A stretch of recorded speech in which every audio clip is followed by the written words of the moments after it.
नमस्कार साथियों, आप सभी का बहुत बहुत स्वागत है आपके अपने ऑनलाइन इंस्टीट्यूट निशांत ज्ञान के यूट्यूब प्लेटफॉर्म पर। मैं नितिन उपाध्याय आप सभी का स्वागत करता हूं, अभिनंदन करता हूं आज के अपने इस वीडियो पर। मित्रों, आप सभी लोग जानते हैं हम लगातार आपके लिए पर्यावरण की क्लासेज दे रहे हैं और यह जो पर्यावरण की क्लासेज है आपके भविष्य को ध्यान में रखते हुए यूपी टेट टारगेट करके हम यह पर्यावरण की क्लासेज दे रहे हैं। अगर आप यूपी टेट की तैयारी कर रहे हैं, बेसिकली आप यूपी टेट की अभी तैयारी नहीं कर रहे हैं, मैं मानता हूं कि आप अभी यूपी टेट के लिए मतलब कि तैयार नहीं है, लेकिन फिर भी हम यूपी टेट की क्लासेज आपको ज़बरदस्ती क्यों दे रहे हैं इस पर भी हम बात करेंगे। और आपके कुछ 21 बैच के डीएलएड वाले जो हमारे छात्र हैं, ज़्यादातर छात्र डीएलएड के ही हैं हमारे साथ जो जुड़े हुए हैं और आगे जो है भविष्य में शिक्षक बन करके अपने जीविका और अपने जीवन का निर्वाह करना चाहते हैं, वही लोग हमसे जुड़े हुए हैं। उनके कुछ क्वेश्चन थे जिन्हें हम सॉल्व करने का प्रयास करेंगे और सबसे बड़ा टारगेट ये था कि भैया हमें 90% प्लस लाना है, तो हमें किस तरीके की स्ट्रेटजी बनानी होती है और क्या करें, क्या पढ़ें, कहाँ से पढ़ें, कितना भटकाओ, ओवरऑल पूरी जानकारी आपको देने का हम प्रयास करेंगे। जितने भी क्वेश्चन आज आप 7-8 दिन से लगातार आप लोगों ने कमेंट बॉक्स में छोड़ा था, उन सभी का जवाब इस वीडियो में आपको मिलने वाला है, तो पूरे वीडियो को ध्यान से देखिएगा। और हमारी जो लगातार क्लासेज आपके लिए जा रही हैं उसके लिए भी हम बात करेंगे क्यों है आपके लिए हमारी क्लासेज इंपॉर्टेंट। हमारी नहीं, आपके हित के निमित्त क्लासेज बनाई जाती हैं। चलिए बात करते हैं। सबसे पहली बात आपके लिए है 90% अंक पाने के लिए कितने का टारगेट करें। मित्रों, टारगेट अंक आपको बनाना है। आप सभी लोग जानते हैं कि 50-50 अंक के आपके 3 पेपर हैं। कितने पेपर हैं? 3 पेपर। वो 3 पेपर कौन कौन से हैं? बाल विकास है, शिक्षण अधिगम का सिद्धांत है और सामाजिक विज्ञान है ना। ये 3 पेपर आपके 50-50 नंबर के हैं। ये 150 अंक के ए हो गए, ठीक है। और उसके बाद बात करें मित्रों, जो आपका 25-25 नंबर का है वो आपके कितने पेपर हैं? 5 पेपर हैं। कौन कौन सा है? गणित है, कंप्यूटर है, उसके बाद गणित है, कंप्यूटर है, संस्कृत है। उसके बाद कौन सा है? गणित, कंप्यूटर, संस्कृत, साइंस अर्थात विज्ञान है। और एक चीज़ बच रहा है संस्कृत, ठीक है। एक चीज़ बच रहा है, कोई बच रहा होगा। 5 पेपर आपका ये है, ठीक है। तो 25-25 125 अंक का ए होगा, 150 अंक का ए होगा टोटल, ठीक है। तो कुछ लोग आपको कहेंगे कि कितने का टारगेट करना चाहिए, कैसे स्ट्रेटजी बनानी चाहिए। तो मैं आपको बता दूं, ओवरऑल तो इतना तो आप जानते ही हैं, जिसमें 25-25 नंबर का है, इसमें आपको 13 नंबर पाना है पास होने के लिए, है ना। 13 नंबर पाएंगे तभी आप पास होंगे। और इसमें जो 50-50 नंबर का है, इसमें आपको 25 नंबर पाना है पास होने के लिए, ठीक है। इतना तो आप सभी लोग जानते हैं। लेकिन अगर आपको 90% के ज़्यादा नंबर लाना है, 90% के ऊपर नंबर लाना है, तो आप लोग इतना टारगेट करके चलिएगा, जो 25-25 अंक का पेपर है उसमें आप 20 प्लस को टारगेट करिए, है ना, कि हमें 20 प्लस लाना है। और जो सब्जेक्ट आपका बहुत ही ज़्यादा कमज़ोर हो, जायज़ सी बात है, उसमें पास ही हो जाए तब भी बेहतर रहेगा। और जो सब्जेक्ट आपका मजबूत है उसमें 25 में 25 भी आप ला सकते हैं। और जो 50-50 नंबर का पेपर है उसमें आप 35 प्लस का टारगेट करिए। कितने का? 35 प्लस का, है ना। एक बच्चे ने आज ही यह क्वेश्चन पूछा था, तो मैंने सोचा इसे हम जरूर जोड़ेंगे आपके लिए। कितने का आपको टारगेट करना चाहिए? 25-25 वाले में 13 नंबर पाना है पास होने के लिए, लेकिन आपको 20 प्लस का टारगेट करना है। और आपको जो आपका मतलब कि ए वाला पोर्शन है 50-50 अंक का, इसमें आपको जो है 35 प्लस का टारगेट करना है। हमें पता है कि सबसे ज़्यादा जो टारगेट तो लोग टारगेट कर लेते हैं, लेकिन यहाँ पे मैंने लिखा है विशेष ध्यान आपको क्या रखना है। विशेष ध्यान आपको ये रखना है कि आपको जो है जो टाइमिंग है, जो 50-50 अंक का पेपर है वो उसकी टाइमिंग कितनी है? 2 घंटा। कितना है? 2 घंटा। और आपके जो क्वेश्चनों की संख्या होती है, क्वेश्चनों की संख्या 40 होती है। 40 संख्या जो है क्वेश्चनों की होती है ना, लगभग 40। और जो 25-25 अंक के पेपर हैं उसकी जो है टाइमिंग 1 घंटे है, समय 1 घंटे है। और इसके जो क्वेश्चन की संख्या होती है 20 के लगभग होती है, 20 के लगभग। तो आपको इससे निष्कर्ष क्या निकलता है? इसके निष्कर्ष ये निकलता है कि आपको जो है परिश्रम करनी तो करनी है। आप लोग सीरीज से पढ़ रहे हैं, कहीं से पढ़ रहे हैं, बुक से पढ़ रहे हैं, तो आपको करना क्या है? पढ़ाई से ज़्यादा इंपॉर्टेंट है आपके लिए लिखाई, है ना। अगर आप मतलब कि जो भी चीज़ें लिखते हैं, जैसे एक बच्चे ने हमसे पूछा कि भैया अगर हम जो है किसी चीज़ को याद करते हैं, याद करने के बाद अगर मान लीजिए हम वो चीज़ भूल जाते हैं और परीक्षा हाल में बैठे हुए हैं, तो क्या अपने मन से चीज़ें लिख सकते हैं? मैं कहूँगा कि यार परीक्षा में किसी चीज़ को अगर आप कॉपी करके डायरेक्ट उतार देते हो, रट के जाते हो सीरीज से, और वही मान लीजिए क्वेश्चन आ जाता है और उसी को आप कॉपी उतार देते हैं, तो आपको जो है नंबर उतना बेनिफिट वाला नंबर नहीं मिलेगा। आप यहाँ तैयार करके जाइए, लेकिन परीक्षा में आप अपनी ही अनुसार बातें लिखें, अर्थात उस टॉपिक से रिलेटेड अपने अनुभव आप वहाँ पर शेयर करें। है ना। ऐसा नहीं है कि पूरा का पूरा सीरीज से ही उतारना है आपको, अपने अनुभव। कुछ बच्चे ने कहा कि सर अगर कोई क्वेश्चन नहीं आता है तो क्या करना है। अगर कोई क्वेश्चन नहीं आता है तो आपको उस टॉपिक से रिलेटेड कुछ बातें पता है, आपको उसे लिख देना है। सबसे जरूरी है कि आपको कोई प्रश्न नहीं छूटना चाहिए, है ना, कोई प्रश्न नहीं छूटना चाहिए। और आप अगर वर्तमान के समय में परीक्षा की तैयारी कर रहे हैं तो अभी हम बात करेंगे बैक से बचने के लिए आपको क्या करना चाहिए। मित्रों, शायद आपको पता होगा 2019 बैच का जो रिजल्ट आया था, प्रथम सेमेस्टर का परीक्षा हुआ था, उसका जो रिजल्ट आया था उससे आप सभी लोग अवगत होंगे। लगभग 50,000 55,000 के आसपास बच्चे फेल हुए थे, अर्थात उनकी बैक लगी थी। तो बैक लगने का सबसे बड़ा कारण क्या था। बैक लगने का सबसे बड़ा कारण था ओवर कॉन्फिडेंस। उन्हें जो है ओवर कॉन्फिडेंस था कि हम जो है डीएलएड हमारे लिए कुछ नहीं है, हम ऐसे ही कर जाएंगे। डीएलएड वास्तव में आपके लिए कुछ नहीं है, क्योंकि आप शेर हैं, आप बेहतरीन हैं, वास्तव में आपके लिए डीएलएड कुछ नहीं है। लेकिन इस बात को मान के चलिए कि अगर आप लोगों को बैक से बचना है, ध्यान से सुनिएगा, अगर आपको बैक से बचना है तो आपको जो है सभी जो आपके मैथ है, साइंस है, अदर या कंप्यूटर है, अन्य जो भी सब्जेक्ट हैं वो आपको टारगेट कैसे करना है। जैसे मैं मैथ के लिए बता दूं, मैथ को कैसे टारगेट करना है। अगर आपकी मैथ बहुत ही ज़्यादा वीक है तो मैं बताऊंगा कि निशांत ज्ञान यूट्यूब चैनल के प्लेलिस्ट में जाइए, 16 वीडियोज आपके प्रथम सेमेस्टर को टारगेट करके दिए गए हैं, ठीक है, 16 वीडियोज। और अगर आपका मैथ बहुत ही ज़्यादा वीक है तो कक्षा छठी का जो मैथ आता है, कक्षा छठवीं का परिषदीय विद्यालय वाला जो मैथ आता है, कक्षा छठवीं का मैथ प्रथम सेमेस्टर में दिया गया है। कक्षा छठी का मैथ प्रथम सेमेस्टर में आपके दिया गया है, आप उसे ले सकते हैं, है ना। लेकिन अगर आपका कुछ नहीं लेना है वर्तमान के समय में, तो समय बहुत कम है, मैंने इसे पहले भी बताया था। 16-17 वीडियोज आप, मुझे पता है कि आप लोगों ने जरूर देखा होगा निशांत ज्ञान के जो वीडियोज मैथ के दिए गए हैं। अगर आप यह भी नहीं किए हैं और आपके पास टाइम तो अभी है, क्योंकि आपका एग्जाम काफ़ी लेट होगा अभी, तो आपके पास टाइम है, आप कर भी सकते हैं। लेकिन यह भी नहीं कर सकते हैं तो आपके पास जो भी सीरीज है ना, जो भी सीरीज है उस सीरीज का जैसे कोई भी चैप्टर खोलते हैं तो उस चैप्टर का मात्र 5 सवाल आपको लगाना है, मात्र 5 क्वेश्चन। कितने? मात्र 5 क्वेश्चन। हर एक चैप्टर के शुरुआत के 5 क्वेश्चन आपको लगा लेना है और बेहतरीन तरीके से आपको एक तरीके से अगर बताएं आपका बहुत ही ज़्यादा कमज़ोर है तो आपको कंठस्थ हो जाना चाहिए। वैसे तो मैंने बहुत बेहतर तरीके से समझाने का प्रयास किया है आपके समस्त टॉपिक को, और मुझे पता है कि आप लोग बेहतर कर भी पाएंगे मैथ में अगर आपने वीडियोज देखे हैं। लेकिन आप अगर वह भी नहीं कर पाते हैं तो सीरीज के सभी चैप्टर के 5-5 क्वेश्चन आप कर लीजिए, बेहतर कर पाएंगे, है ना। साइंस के बारे में बात करें मित्रों, जिसकी साइंस, अधिकतर बच्चों की साइंस से मजबूत ही होती है ना। जो डीएलएड में साइंस है वास्तव में आप लोगों भी अच्छा कर पा रहे हो, सीरीज पढ़ेंगे तब भी समझ में आ जाएगा, मुझे पता है अच्छे से समझ में आ जाएगा, है ना। लेकिन समझ में तो आ जाता है, जब आप लिखते हैं तो लिखने में गोलमाल होता है। इसी वजह से मैं बता रहा हूँ, साइंस को आपको पढ़ना है, पढ़ने के बाद उसे रटना नहीं है, उसे जो है लिखना है ना। अगर आपको सफल होना है, ओवर कॉन्फिडेंस से बचना है, तो आपको लिखना पड़ेगा। आपको सबसे ज़्यादा ज़रूरी है आप अच्छे कर पाएँ डीएलएड के क्षेत्र में, बीटीसी के क्षेत्र में, तो आप लिखाई पर ज़्यादा ध्यान दीजिएगा। क्योंकि 1 घंटे का पेपर होता है और उसमें 20 से ज़्यादा क्वेश्चन हो जाते हैं। कभी कभार कोई निश्चितता नहीं होती, 16, 17, 18, 20, 21, 22 कोई भी आ सकता है, तो आपको लिखना सभी होता है। तो आप कोशिश करिए कि आप लिखने का प्रयास करिएगा, है ना, क्योंकि टाइमिंग आपके लिए ज़्यादा इंपॉर्टेंट है। अच्छा, एक बच्चे ने पूछा कि सर कंप्यूटर और संस्कृत के बारे में आपने कुछ नहीं बताया। मित्रों, संस्कृत के मैंने 7 वीडियो केवल दिया है यूपी टेट कर रहे हैं, डीएलएड को टारगेट करते हुए। मुझे पता है कि संस्कृत के जो 7 वीडियोज हैं वो अपने आप में बहुत ही बेहतरीन हैं। उन 7 वीडियोज को आपने अगर देखा है तो निश्चित रूप से आप संस्कृत के माहौल में आ जाएंगे, है ना। संस्कृत पढ़ना स्टार्ट कैसे किया जाता है, मैंने उन्हीं 7 वीडियो में आपको कवर करने का प्रयास किया है कि संस्कृत पढ़ा कैसे जाता है। और निश्चित रूप से आपने सभी ने उस 7 वीडियोज को देखा होगा, नोट्स भी बनाया होगा, है ना। लेकिन आपको कंप्यूटर कैसे पढ़ना है, मैंने कंप्यूटर पर कोई वीडियो नहीं दिया है, ना ही मैं कंप्यूटर पर आगे वीडियो देने का मन भी नहीं बनाया हूँ, क्योंकि कंप्यूटर मेरा कोर सब्जेक्ट नहीं है। लेकिन हाँ, मैं आपको अनुभव के आधार पर आपको मतलब कि दे सकता हूँ कि आपको कंप्यूटर में पास कैसे होना। मान लीजिए आप टॉप नहीं करेंगे कंप्यूटर में, लेकिन आपको पास कैसे होना है। आपको पास होना है कि जितने भी बहुविकल्पीय 6 प्रश्न आते हैं ना, 6 प्रश्न या 5 प्रश्न जो भी आए, 6 प्रश्न या 5 प्रश्न में क्लियर नहीं हो गया, आप लोग देखिएगा, बहुविकल्पीय प्रश्न या तो 5 आते हैं या तो 6 आते हैं, है ना।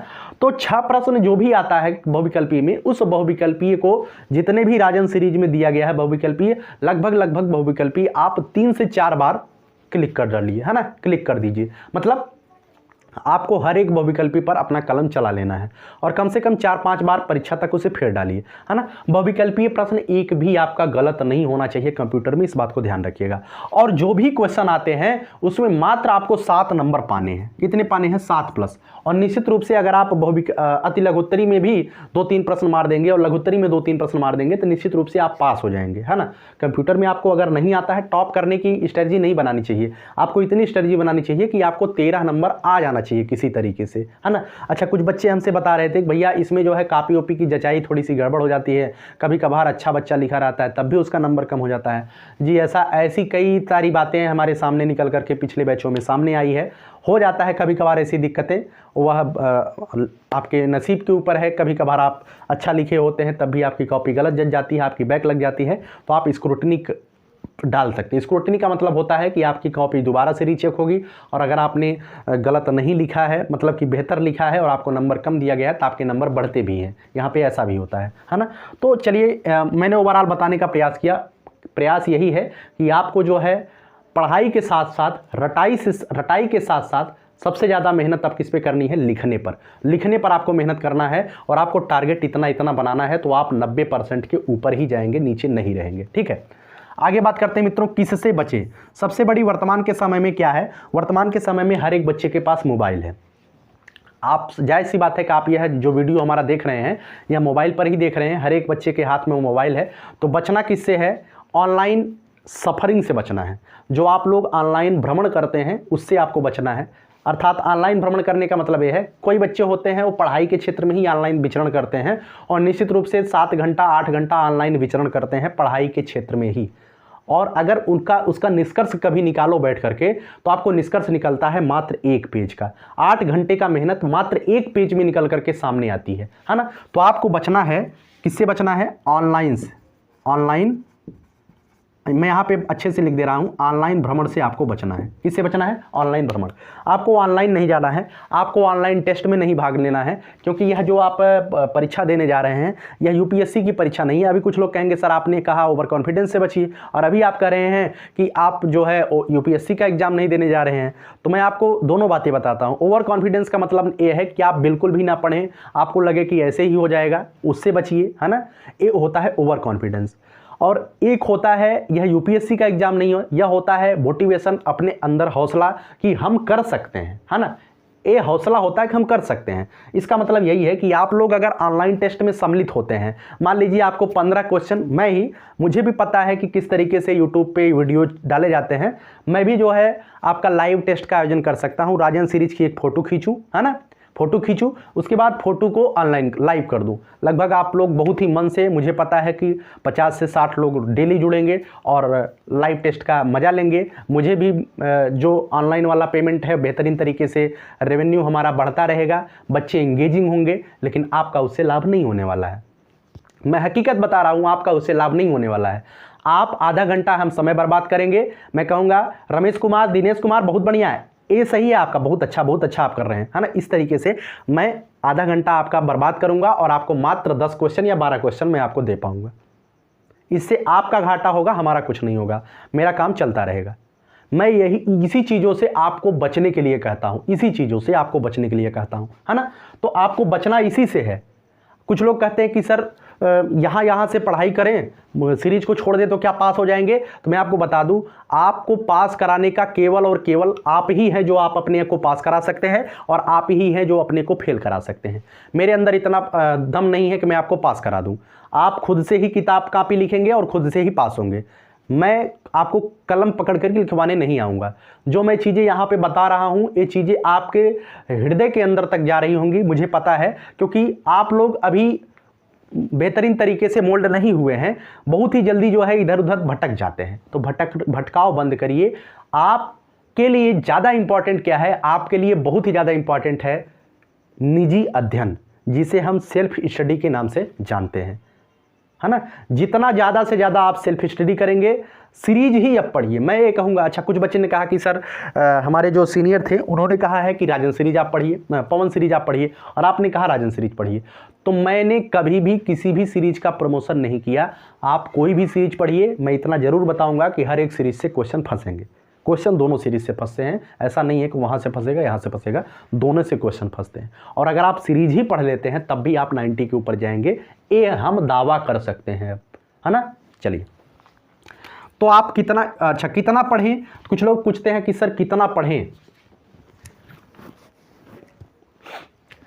एक दिन में कितना पढ़ें, 2 घंटे पढ़ें, 4 घंटे पढ़ें, 5 घंटे पढ़ें। भाई यह आप निश्चित कर सकते हैं कि आपको एक दिन में कितना पढ़ना चाहिए। कुछ लोग प्रतियोगी परीक्षाओं की तैयारी भी करते हैं तो अपने अनुसार इसका निर्णय लेंगे कि उनको कितना पढ़ना चाहिए, इसका निर्णय आप लीजिए। लेकिन अगर आप डीएलएड को थोड़ा सा मन से करना चाहते हैं, थोड़ा सा आप इस पर ध्यान दे देंगे तो आपका भविष्य भी मजबूत हो जाएगा। तो आप इस पर 2 से ढाई घंटे दीजिएगा, है ना। 2 से ढाई घंटे अगर आप पर डे देते हैं तो यकीन मानिएगा कि आपका बैक लगने की संभावना न के बराबर रहेगी। और 2 से ढाई घंटे में प्योर बात कर रहा हूं, इसमें आपको मोबाइल वाला कंटेंट नहीं देखना है, चाहे वो निशांत ज्ञान का वीडियो हो चाहे किसी और का वीडियो हो। 2 से ढाई घंटे आपको बुक पर देना है, 2 से ढाई घंटे आपको सीरीज पर देनी है। 2 से ढाई घंटे में आपको पढ़ना कम और लिखना ज़्यादा है ना। अच्छा, कुछ लोग कहेंगे सर बताना आसान है लेकिन करना आसान नहीं है। बोलना आसान है लेकिन करना आसान नहीं है। अगर करना आसान नहीं है तो आप कर भी नहीं पाएंगे, इस बात को ध्यान रखिएगा। अगर करना आसान नहीं है तो आप कर भी नहीं पाएंगे, करना है आपको अब, है ना। चलिए आगे बात करते हैं मित्रों, निशांत ज्ञान नहीं कर रहे हैं 21 बैच का सहयोग। ज़्यादातर बच्चों का यही कमेंट है कि निशांत ज्ञान सहयोग नहीं कर रहे हैं 21 बैच का।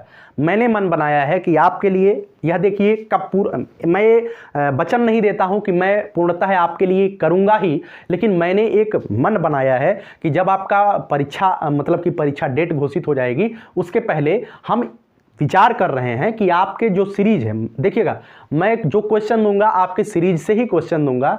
और मैं जो है टॉप क्वेश्चन जो आपकी परीक्षा में आ सकते हैं, जिसे हम मॉडल पेपर के रूप में जानते हैं, मॉडल पेपर के रूप में बनाने का प्रयास करेंगे। हमारी तरफ से ये प्रयास रहेगा आपके 8 के 8 पेपरों का, है ना। प्रयास रहेगा, वो प्रयास कितने स्तर तक और उस समय हमारी क्या कंडीशन रहेगी, उस समय तक कितने स्तर तक फलीभूत होगा वह समय ही बताएगा। लेकिन यही हमारा उद्देश्य है। और निशांत ज्ञान नहीं कर रहे हैं 21 बैच का सहयोग, इस पर हमारा एक ही विचार है कि निशांत ज्ञान प्रत्येक दिन आपके लिए वीडियो बनाता है, प्रत्येक दिन निशांत ज्ञान पे वीडियोज अपलोड होता है ना। वह वीडियोज, कुछ लोग कहेंगे सर वह ये तो यूपी टेट का है, वह तो 2019 और 2018 बैच वाले पढ़ते हैं। नहीं, वो 2019 और 18 बैच के लिए नहीं है, उसके ऊपर लिखा गया है उत्तर प्रदेश शिक्षक प्रशिक्षण 21 बैच, और मेरा टारगेट 21 बैच है। अगर आप 21 बैच के हैं और निशांत ज्ञान का जो भी यूपी टेट का वीडियो चल रहे हैं, जैसे वर्तमान में 17-18 वीडियो जो मैंने पर्यावरण पे डाल दिए हैं, मैं दावा कर सकता हूं कि इन्हीं 17-18 वीडियो से 15 से ज़्यादा क्वेश्चन आएंगे।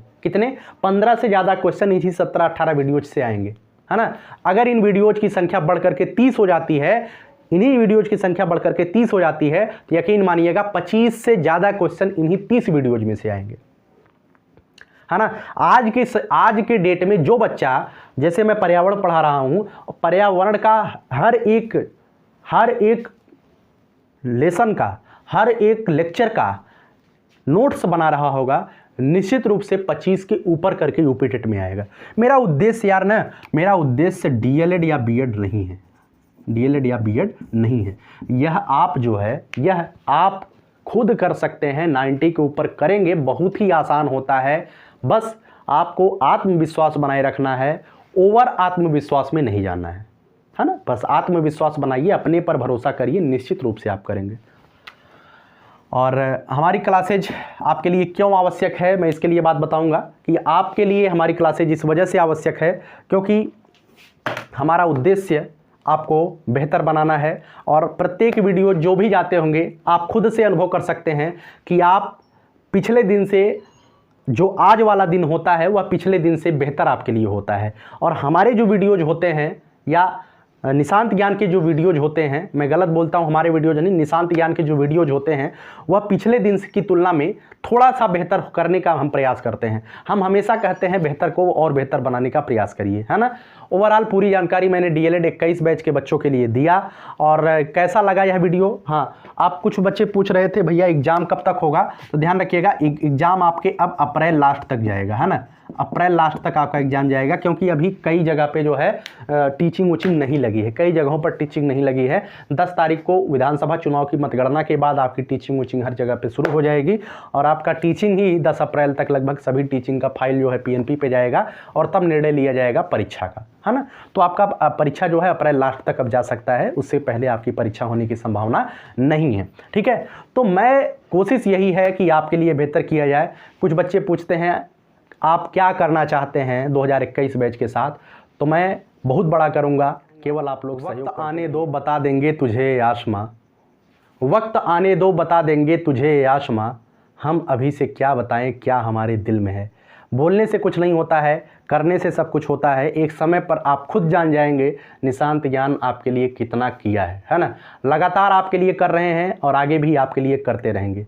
वक्त आने दो बता देंगे तुझे आसमां, हम अभी से क्या बताएं क्या हमारे दिल में है।